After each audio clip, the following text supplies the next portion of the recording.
as we were preparing for the panel beforehand, they said to me, the title of this public panel was New Media versus Repressive Regimes.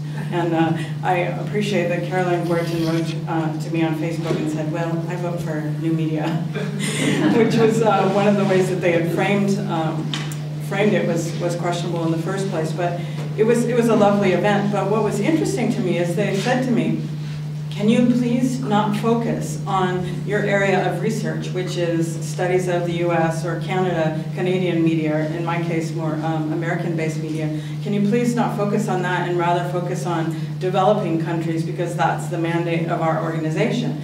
Well, it happened, and I thought, how am I going to talk about? I mean, to me, it's crazy to talk about media issues or repression only existing over there and not looking at home.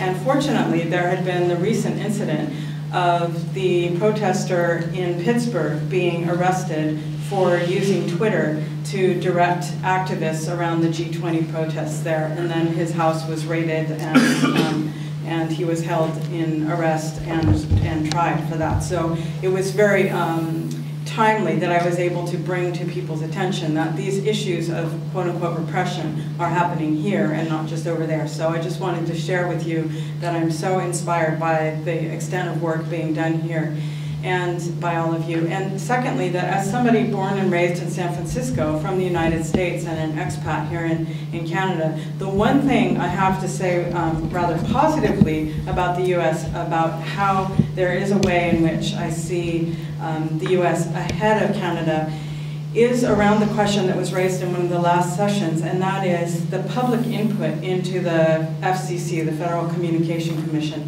is actually more effective in terms of, for example, net neutrality and controlling media ownership concentration than here in Canada. And in the 7-8 years that I've been here, I've really wondered, where are our places for public input? I know there's places for input into the CRTC, but it really does concern me, the general lack of awareness that I see in my students about the fact that Canada has more media ownership concentration than any other developed country.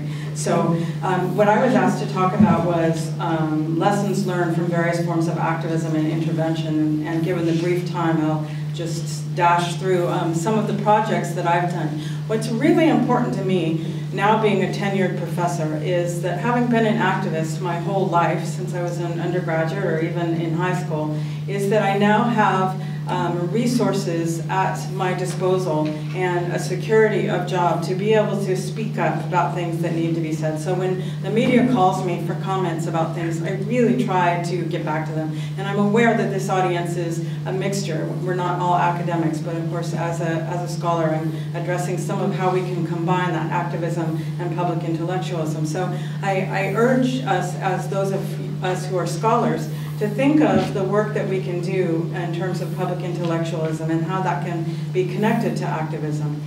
And another thing that's important to me overall is how we can disseminate, and I'm going to illustrate this with the projects I discuss, how we can disseminate our nuanced scholarly research in soundbite forms, in forms that can actually get into the media. Because I know, as somebody who's done extensive research around motivations of digital dissent, producers, etc., that it's very hard to get that into the media. How do you get a study, the findings of a study, into the media? It's actually quite challenging if it's not put really simplistically.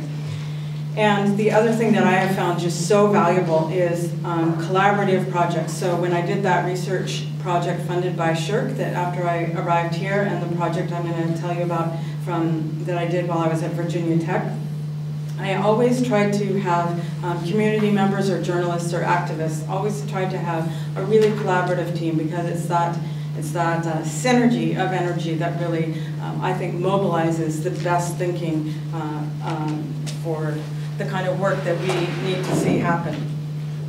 So just briefly,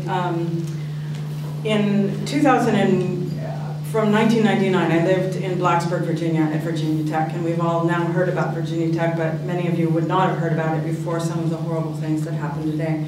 That happened there recently. But I happened to be there after 2001, September 2001, and I knew that I needed to figure out a way to counter essentially the wartime propaganda that we were seeing in U.S. and domestic media. So I managed to get, I don't know how I got it, but I got a $50,000 grant to support and fund really smart graduate students and other researchers to create the content for this site. And it was used very widely as an educational site. And it basically talked about how different media, different news sources told different stories about the same events. And the focus was on civilian casualties, numbers of people who protested Iraq in the First Persian Gulf War, and casualties, protest numbers, and other statistics around the military invasion there.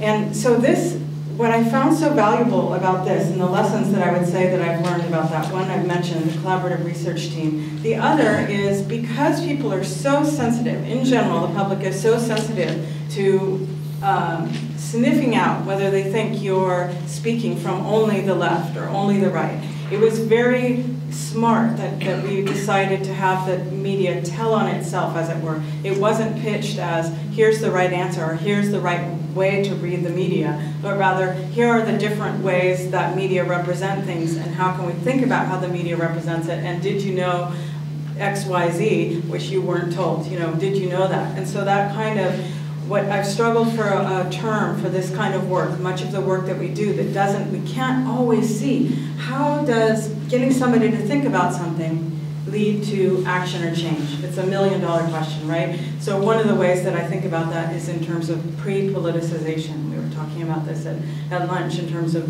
where do you see the hope, where do you find the hope for the work that we do? Well, I think there's a lot that happens in terms of pre-politicization.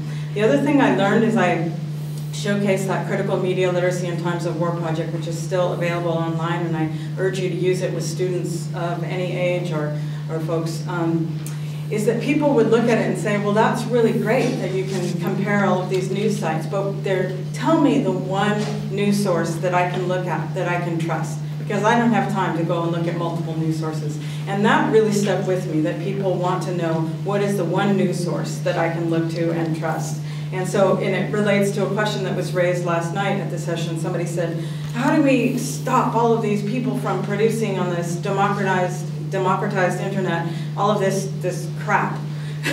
There's just so much out there. And it really, to me, there's actually an issue of how do we pose the right question? And to me, that is not actually the right question. It's not a fruitful question. It's not a matter of stopping people from producing, but it is obviously a question of filtering. How do we create material in every instance that can withstand the test of time? And it's very difficult when we're doing political work. When you're working on something like the invasion of Iraq, how do you create material that has to do with representation of war and in the media over time? Or, sometimes you can't. Sometimes things are just time sensitive and they're going to expire. But for me, one of the important things is how to create something lasting. And of course, one of our big challenges is that of attentional economy, the fact that increasingly our attention is fragmented.